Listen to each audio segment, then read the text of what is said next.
Hey guys, this is part 2 of my episode with Carla Shellis. If you haven't listened to part 1, make sure to go check it out. Thank you so much, Carla Shellis, for being on this episode with me, and enjoy it.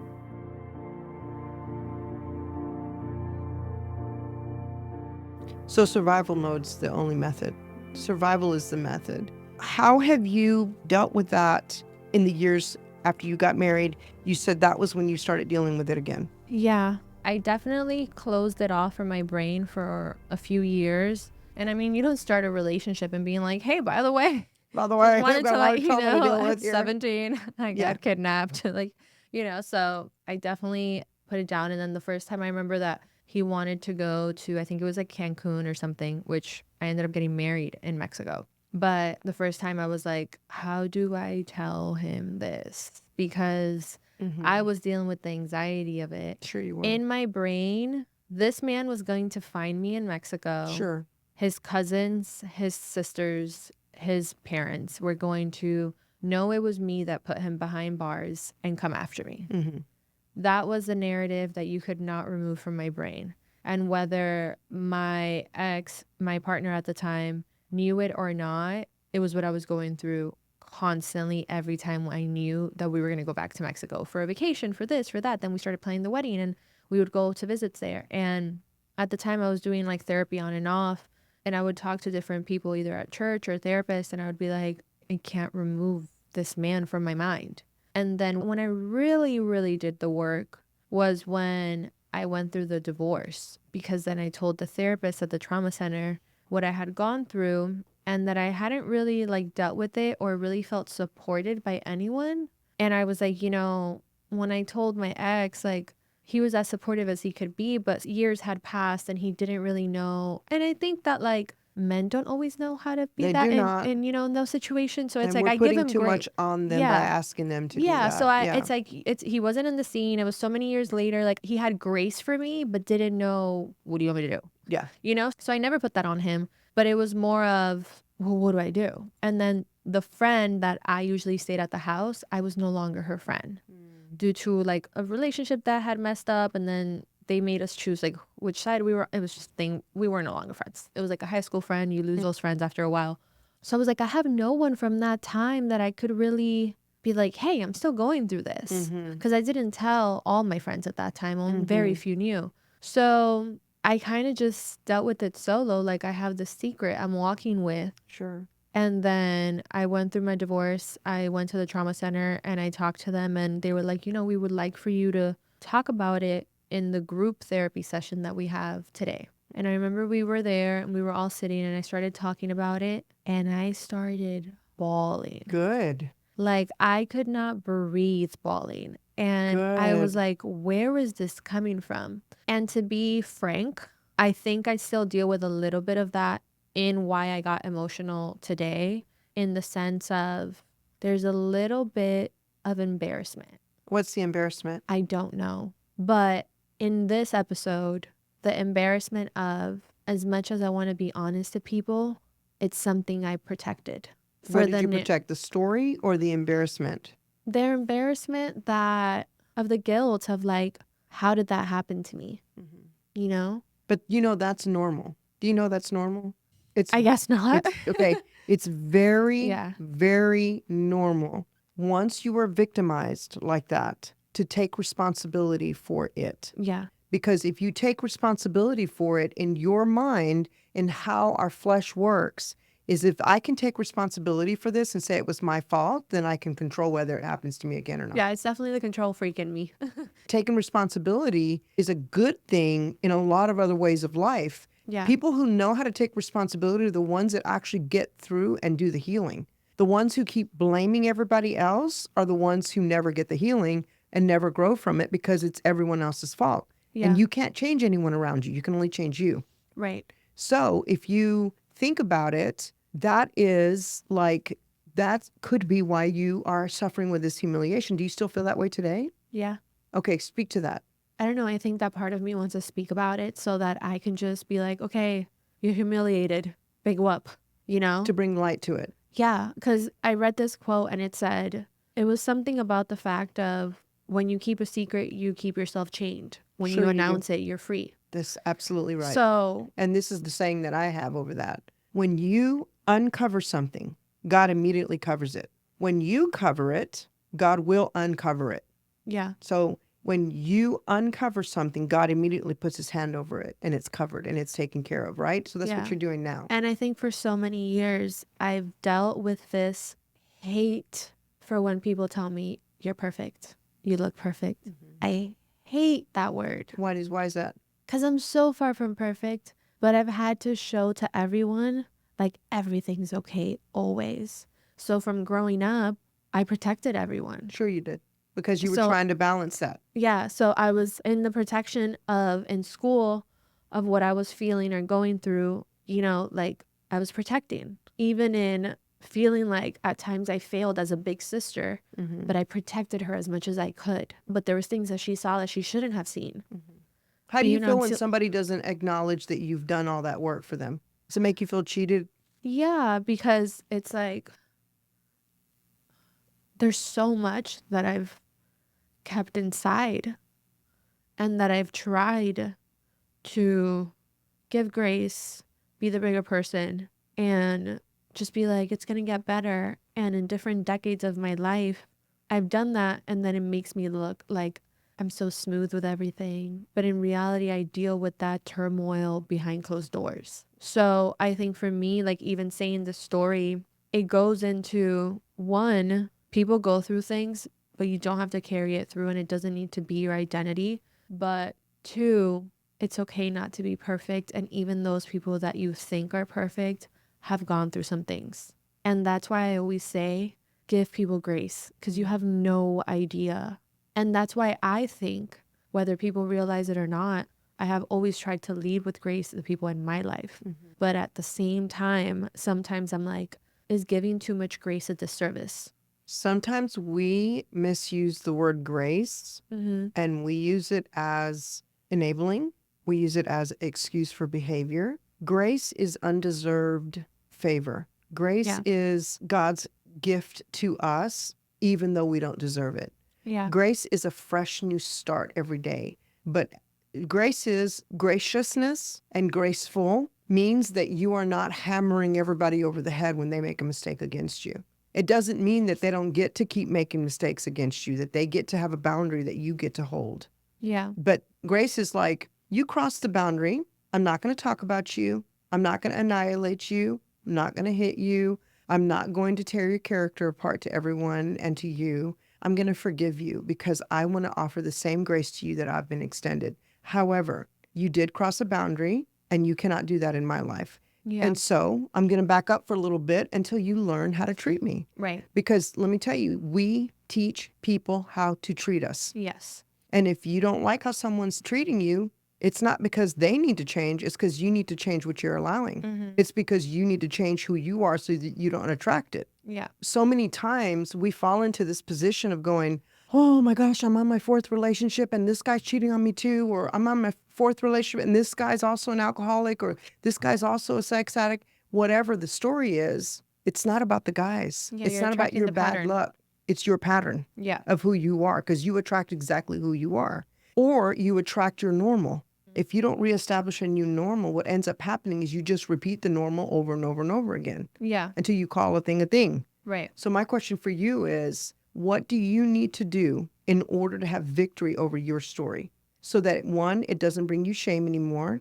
Two, it no longer has power over you. My victory is talking about it in this Good. episode and just like uncovering it and, like I said, unmasking it, because now I'm no longer hiding something or feeling like I'm looking at you and you have no idea about something. But for anyone else, or even for myself, what would you say is a good sign or a few signs that a person that has gone through trauma can see and begin to feel or do to know that they're no longer carrying the trauma, but now starting to feel victorious from it and healing from it? So your question is, what tools do people need to use to not be identified by that, right? But and signs to show that. Unfortunately, there are certain models of help, be it therapy, be it programs, be it whatever, podcasts, whatever, that will promote the fact that you have to be sitting in therapy for 10 to 15 years and you do not. There are tools that will rewire your brain. And I'm going to tell you that there is a tool called EMDR.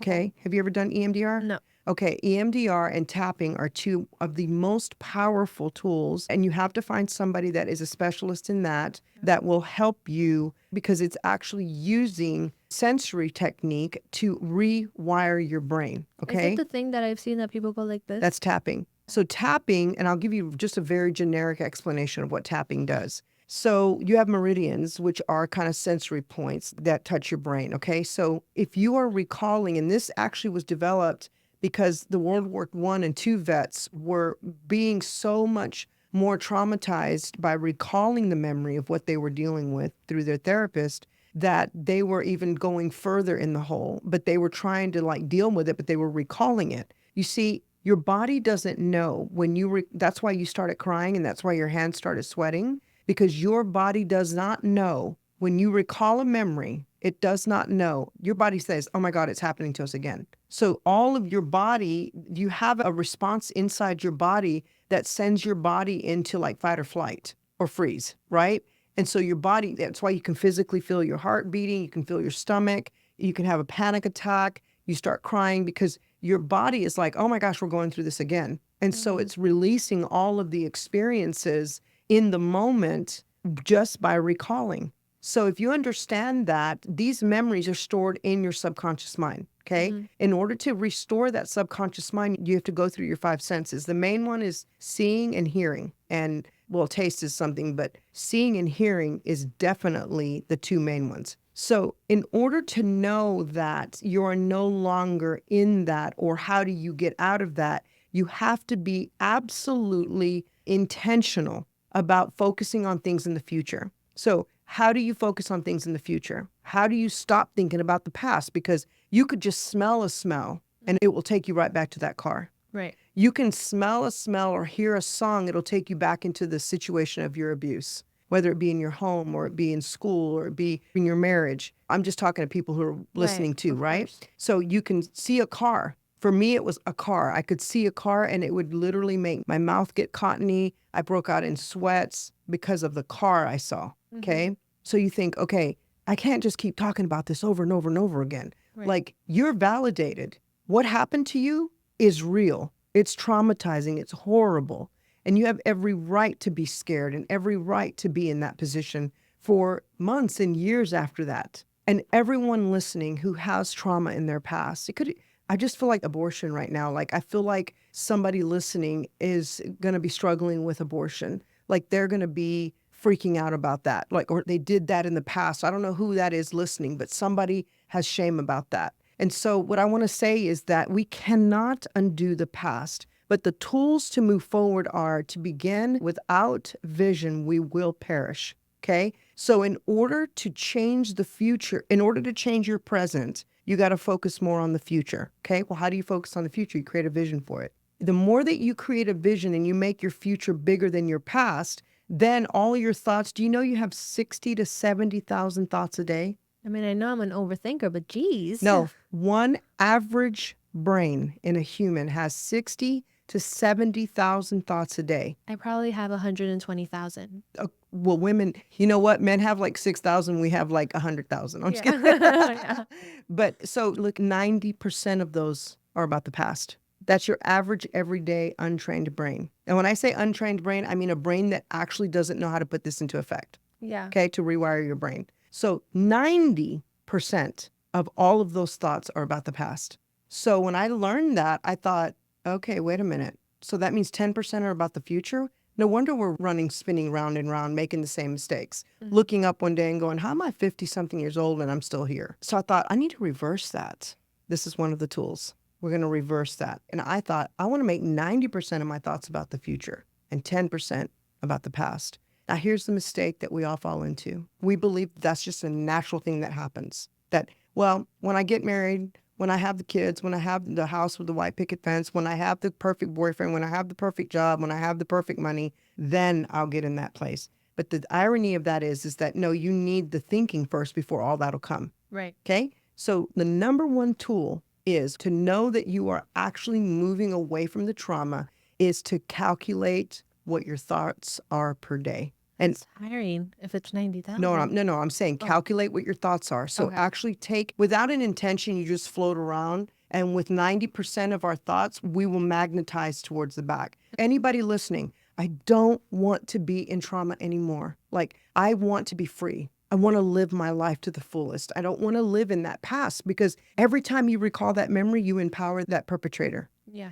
Every time that you start shaking and crying, it's a real response to that horrific thing that happened to you. But every time that you do that, it empowers him. And let me tell you what else it does. It creates a bigger magnet behind you that keeps you attached to the past. Yeah. If you are attached to the past, you cannot move to the future. You just cannot. Okay. Yeah. So when you start focusing on, so how do I move forward? You got to create a vision for your life. So one of the things I did for me is I had a vision in my head of my husband and I. This is just my own little vision. This is my go-to tool. Whenever my trauma started coming back and my thoughts started drawing me back and I could feel myself like starting to panic, I would go, get the thought, get the thought. It's just like taking an aspirin because you have a headache. Mm-hmm. My vision was my husband and I on our horses, on our land, which we don't own yet, with our grandchildren on horses behind us, just through the meadows.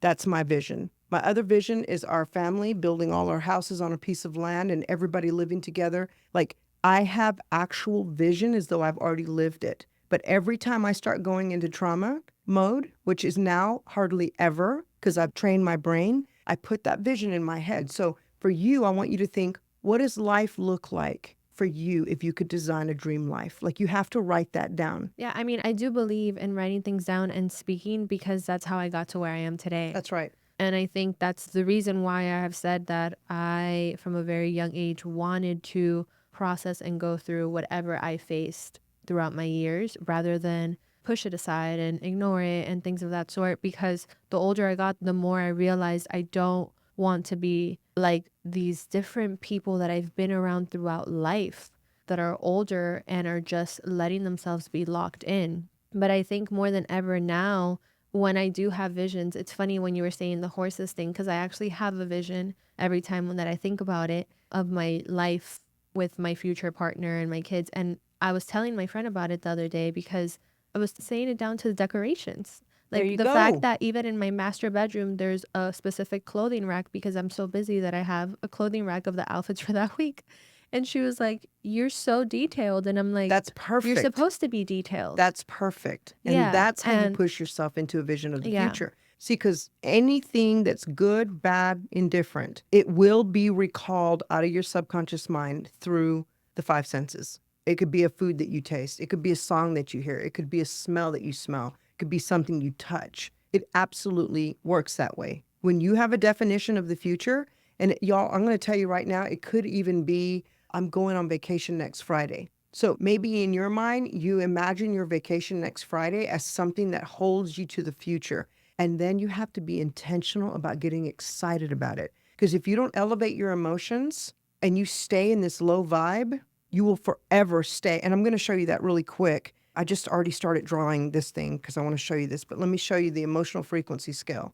You have the scale like this, okay? It's an actual frequency scale that's actually measured by being tied up to like little modules, if you will. Like, you know, when they put the brain modules on and the heart modules, they can scale the frequency of your emotions. They can read that because that's the kind of energy you put off, okay? So right here, I'm just going to say this is 250 and this is 1250, okay? This is your scale.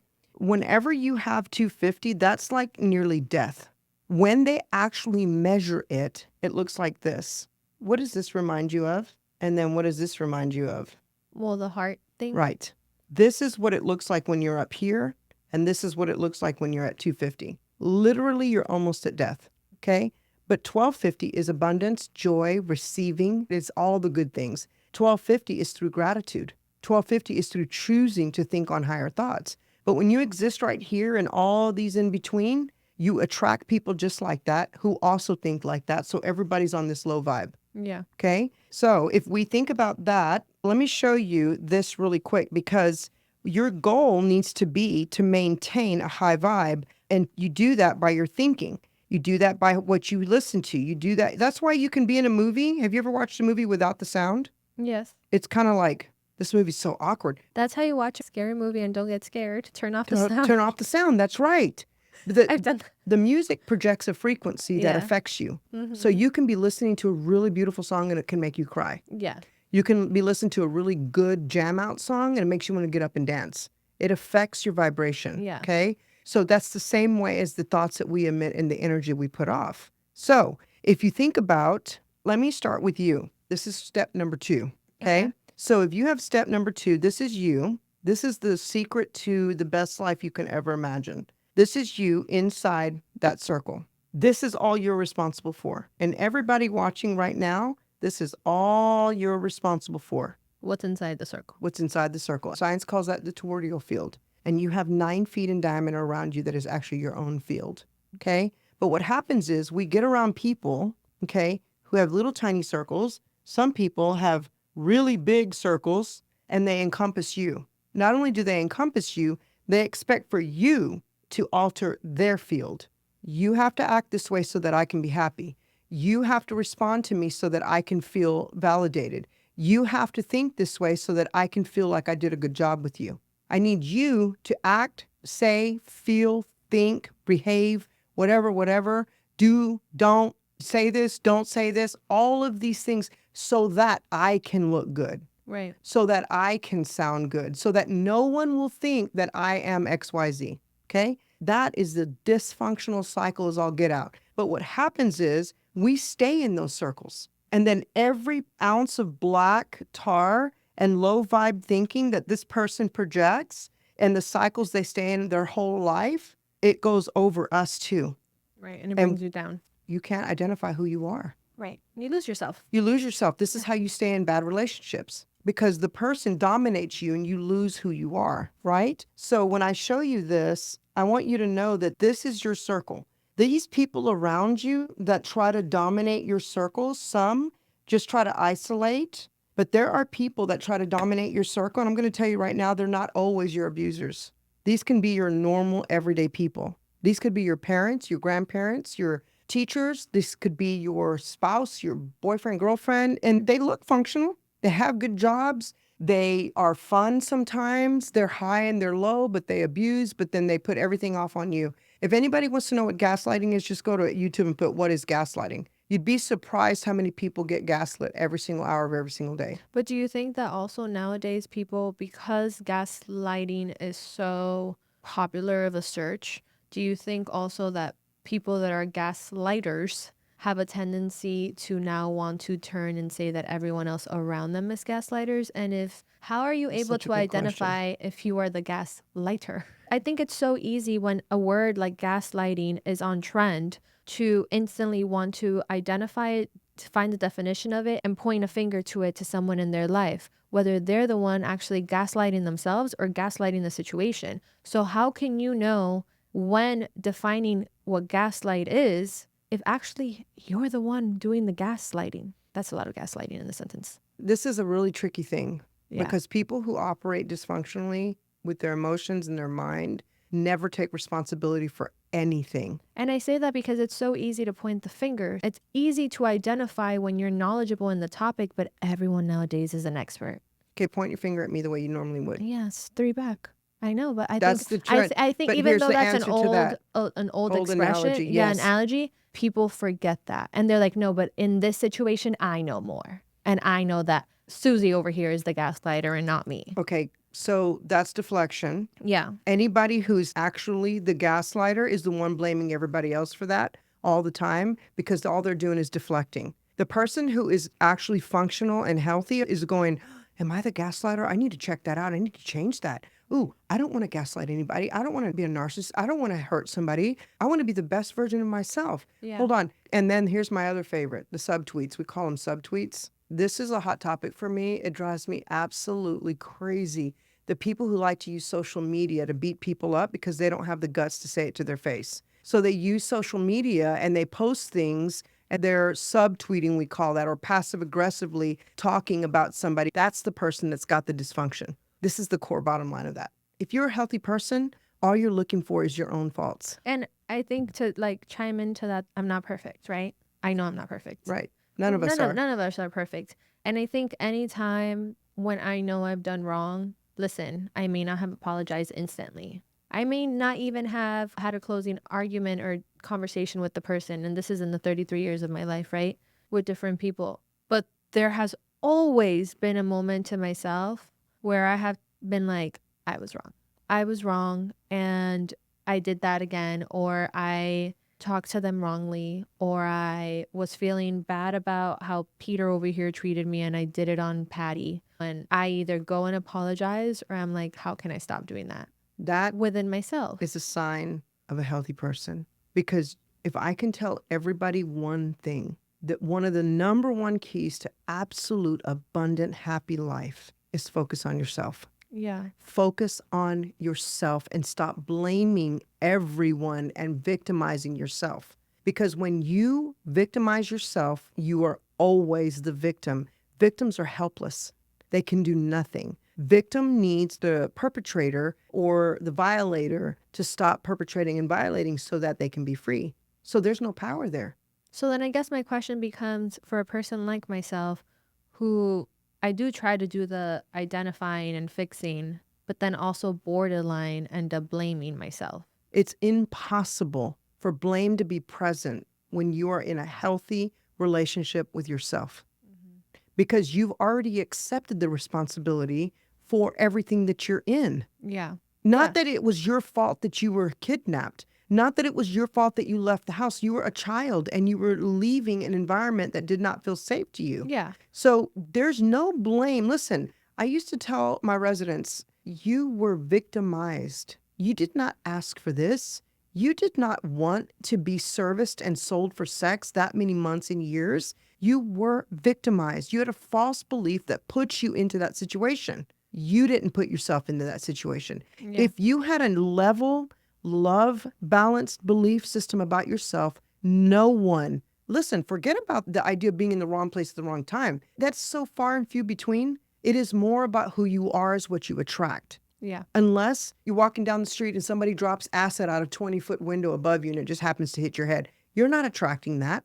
That's a freak accident. I think that, like, even in comparison to my situation, when people are in relationships, you can take the understanding of what's in your circle and what you have control of and what maybe you had to do in that relationship that wasn't right. But that doesn't mean you take ownership of the entire relationship Oh, no. and blame for the No. entire But relationship. see, here's the thing, going back to this circle. If this circle, whatever this circle projects, pretend at the end of every one of these arrows right here is a magnet, okay? So whatever you project from within your circle, you magnetize to you.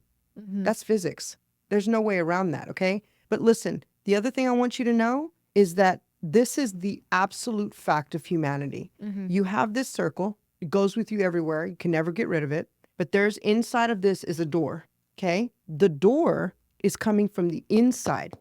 No one can open this door except for you. Yeah. So if someone insults you or if someone offends you, it's because you gave them permission. Right. If someone penetrates this circle from the outside, let's say you're kidnapping, okay? That's a penetrating. That's a violent entry into your personal space. Yeah. You're being held against your will. That's a violent situation, okay? There are a lot of people who have had violent things happen to them. But more times than not, it's not a violent entry. It is, we just open the door and we go, I received that. If a relationship doesn't work out, put aside the situation that I said, if a relationship doesn't work out and the person goes into a blaming system, aren't they supposed to take accountability for their part in it, but not take the responsibility for somebody else because you can't control another human? 1,000,000%. At the end of the day, like you said, you only have control. Even though you're attracting other things, you only have control for what's inside you. So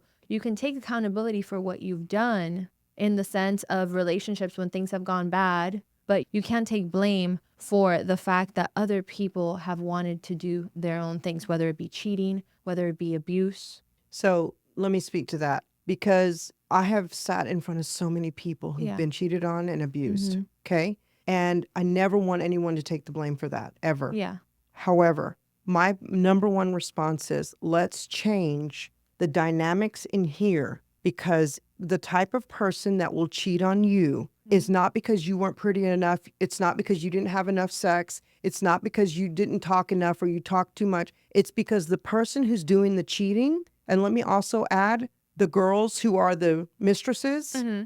that whole pile is a whole dysfunctional pile. For sure. Meaning, if you're cheated on, it's not because you're a bad person. It's because the person you're with is not strong enough to fix themselves so that they don't do that. They're continuing in a broken cycle. It is very highly likely going to repeat itself again and again. Right. So if your parents cheated or your grandparents and your brothers and sisters, if you don't go spiritually to try to change that and break that, which is called generational curses, it's going to happen again. Right. It just is what it is, right? Yeah. But to answer that question specifically, when you get busy, okay, let's say you were abused or cheated on or whatever, you were with an addict, or I'm just saying you as an example. Then you go, oh my God, here I am again. What in the world? How do I fix this? And this is what I always ask people when they're in this situation. Are you exactly what you want them to be? Are you the person that you need them to be so that you can be happy? In other words, no, you're not. Get busy fixing you. Get busy making yourself live in abundance on the 1250 level that I just showed you. Once you get busy doing that, listen, it's like 1 in a million that you're going to be offended by something. Right. It is absolutely a law of spirituality. It's a law of physics. It's a law of the universe. It is a law that if you are vibing on a high vibe, anything that comes that's low is going to break off and fall away. Yeah. And anything that's vibing high is going to come towards you. So the thing is that if we keep focusing on, okay, he cheated on me, or okay, I'm with an addict, or okay, my mom's an abuser, or my dad's an abuser, or my grandfather sexually assaulted me, or my uncle, or whatever the story is, there is a time to heal that. But the only way is to flush out, here's your brain, okay, is to flush out, this is the subconscious mind, that's how much it is. That's how much is holding all the memories right there, okay? This is your decision maker, which is 5 to 10% of your entire thinking brain. So the rest of it's all the past, okay? So this past is what creates your decision making today. If you want to affect your change in your life and stop being in those and start healing and start moving in a different direction, you have to flood out what's in the past. And how do you do that? You replace it with things. So get busy listening to things that motivate you, whether it's business success, whether it's a faith type of music. So for us, it would be worship. Whether it's meditation, I think is huge. I'm a huge believer in meditation. It is reading the right books. It is not watching anything with violence on it on TV or movies, because you're cleaning that out.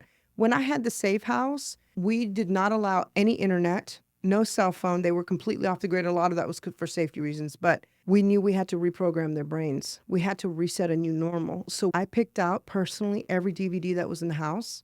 I put every restriction on all the TVs that they could only watch things that would uplift them, because let me show you this glass of water. Imagine this glass of water is dark like Dr. Pepper. And in order for me to get that back to this color, I have to put water in it, and eventually it's going to overflow and it's going to turn back to clear, right? If I don't start putting clear in dark, and if I keep pouring Dr. Pepper, it's going to keep coming out Dr. Pepper. Yeah. But if I want clear, fresh water, I got to start pouring clear, fresh water, and eventually it turns to clear, fresh water. That's my number one tool to get you to unpack and rewire that brain. Because if you don't set an intention to rewire that brain, that memory will forever come back on you, and you can tangibly feel it. Yeah. Well, I think more than anything, I think the reason why it got me emotional was because I know that while I'm saying it in a room, it's really about to be expanded. And I think for me, that was like lifting the roof per se. Like I've gotten to the highest ceiling of now being like, okay, it's out there. And to me, it is a form of healing. And Absolutely, it is. Yeah. And while because in the position that I'm in, it could very little bit of the fear of why is she doing this? And that misunderstanding and the possibility of the misunderstanding is a little bit fearful for me, if I'm being 100% frank. But what outweighs more than anything than the fear is knowing that I reached my highest ceiling in it. And that to me is more important. That's right. And what other people think doesn't matter. Yeah. Because remember, back to this right here, You are the only one that has to live in this space right here. You're the only one. Again, what other people think, let's just pretend this is somebody in your life. This is somebody in your life. Okay? What they project can come towards you in words and thoughts and feelings, but you decide, do they come in or not? You decide that. So I want to encourage everybody listening to go and get yourself set free so that you can also go out and set other people free. Because this is the thing you're doing right here. And I'm so proud of you for bringing this out. I know how difficult that is. And that's a real heavy, heavy thing to live through. And I am so sorry for that 17-year-old little girl who did not know any different. I hate that for you. I hate that you felt like you had to run away and that you had to get out there to try to find some peace. And that's your natural, it's anybody. It's not specifically to you. It's not unique to you. Yeah. So many people do that same exact thing and they find themselves in the wrong place. But once you've lived through it, and you have, and you've actually made lemonade out of lemons, then you can start designing your life for you to break the patterns by breaking what you think. So anything that smells like that, I'm free, I'm protected, I'm on a high thought process, I am protected by the God Almighty, I am aligned with his vision for my life, I'm aligned for freedom, and that's the direction I'm walking. And I do believe, I think I've had one foot in, one foot out. A lot of these years, I've done therapy, I've done certain things. Like I said, I haven't spoken publicly about it. A handful of friends know. I've never actually gotten emotional in telling my friends. I actually told a friend a week ago, and I didn't get emotional. But I have been one foot in and one foot out because of something that you said about the freedom. And I think for me, knowing that I have to speak about it is kind of like stepping the foot in. Like I've been inside and outside of the circle in that situation, you know? So it's like That's such a good thing you're saying. I'm going to show you that. I've done teachings, I've done the readings, I've read books of codependency, I've read books about healing, I've, all this stuff, but there was still a foot out. And I think a lot of times we do healing to a certain point and then we either think we're done healing or it starts getting boring, the healing process. Because you're just like, how much more do I have to heal about this? I'm fine. Well, And testimonies can become an addiction. yeah. Stories can become an addiction. Yeah. And the healing can become an addiction. Yeah. There's a whole nother topic there that people get addicted to their stories because of the response they get, because of they're addicted to adrenaline, and adrenaline is as addictive to your body as meth. Yeah. So every time adrenaline is released in your body, it gives you a little bit of a high. Yeah. And it's released in so many different ways. The greatest thing that you can do for your life, for your future children, for your future husband, for your future community, for the future self. Future self. Yeah. That's the first thing. And your present self is to disengage from your perpetrator, from your violator, is to disengage from him, and I want to give you some practical steps right now that everybody listening can do. And that is sit down with a spiral notebook or your journal or whatever and a pen in a quiet place and just sit and go through your breathing. That's the first thing, close your eyes and breathe through and just thank you, all your gratitudes. Close your eyes and just say, what is left in me that I need to deal with? And have your pen ready. Show me the truth about this. And whatever your prominent memory is, write down the prominent memory. Sit with your pen on the paper and just close your eyes and say, show me the truth about this. What do you say about this? And just sit, and whatever you start hearing in your spirit, write it down. But if our emotions are connected to our body, then we your probably emotions should. 100% are connected to your body. So, I mean, we talk to our plants, right? To make them grow 100% nicely. Why don't we do that to our body? What would you say is another step? One of the most therapeutical things you can do is write a letter to the person that hurt you. I've done that. But don't send it. No. Don't send it. No. Either write a letter or speak to somebody sitting in front of you. Right. Exactly. Make a list on a paper of the people that you have been hurt by, angered towards, holding anything that you felt you never even got an apology from. That's right. And go one by one doing it. That's really that's therapeutic.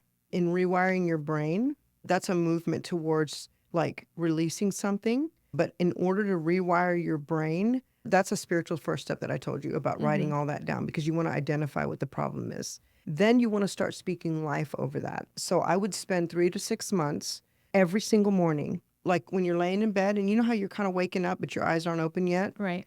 You wake up and you say, like your eyes aren't open, you say, thank you for this day. Force yourself to smile because we are rewiring the brain. Right when you're waking up out of that sleep state into that new state is the most open the door to your subconscious mind Yeah. is in that waking moment. Okay. So even if you got to reach over and put on headphones and do a meditation, grab your phone, put it on your chest, do a meditation while your eyes are still closed of gratitude. Yeah. That's another thing to do is because you're opening up your subconscious mind and you're pouring in gratitude. Gratitude's the economy of heaven. So in my phone, I told you earlier that I have 3 times a reminder to breathe. But in the beginning of the day, I have say 10 things that you're grateful for. Absolutely. And the reason why I have it on my phone is because there is times where with one eye open, I'll look to see if I have any notifications and I'm Right. still half asleep. Right. But also I was doing a life coaching program and he was teaching us that. But now still to this day, I will be tossing and turning in bed. And maybe it's not always 10, but it could be the most simplest things. That's right. That have nothing to do with anything in my current life. It could be, I'm so grateful for seeing a baby smile. I'm so grateful for when I get to walk past a little flower on my walks and little things like that, because it really does train you that there's so much for you to be grateful for. And it realigns your focus to things that are above, not things that are below. It really does do that.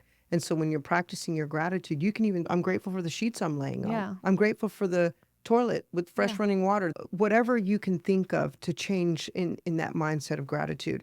And then the last, and not the last, but the third one I'll give you today is heavily monitor and guard what you watch, what you listen to, and who you associate with. And you might hear things like this. Oh my gosh, you're so sensitive. Oh my gosh, you're so hoity-toity now. Oh my gosh, like you're just not even fun anymore. But what happens is you're in a rewiring your brain season. So whenever you watch really scary things or things that are full of violence, or you listen to like really violent music or whatever, it is desensitizing you to that evil. So then anything else can come in and anything else it just starts to feed you. Yeah. But when you firmly guard that, I have taken myself on seasons where I literally will not listen to anything but my faith worship. Okay. I will listen to nothing but podcasts. So like right now I'm developing a new show and part of it's going to be called emotional etiquette. Okay. Because I teach on all etiquette and home stuff, and all the stuff I do is like home, family, wife support. Okay. So we're actually developing a new show right now. So everything I'm doing, I'm like pouring into my circle. All my favorite shows, I'm watching them and I'm studying them. I'm now listening to all the things I've got to be listening to develop my mind to help more people. So I'm in a season of saturating myself. It's like dunking myself in a certain pool of knowledge. When you're rewiring your brain and you want to raise up your level of life, you got to raise up what you're thinking. And that can only happen by what you see, what you hear, what you think, what you say. I love what Joe Dispenza says. He says, how you think, how you act, and how you feel. Your personality creates your personal reality based on what you think, how you act, and how you feel. So if you want your reality to change, you got to change your personality. If you want your personality to change, you got to change how you act, how you think, and how you feel. Yeah. I love that. Wow. I'm so grateful that you were able to come to Los Angeles and make me feel safe enough to be able to share with the universe Thank you. and make me I'm step proud of my you. foot back inside.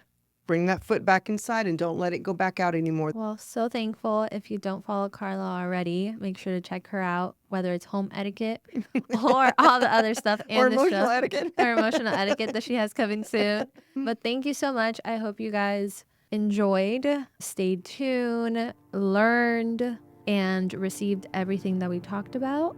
And until next time, bye. Bye.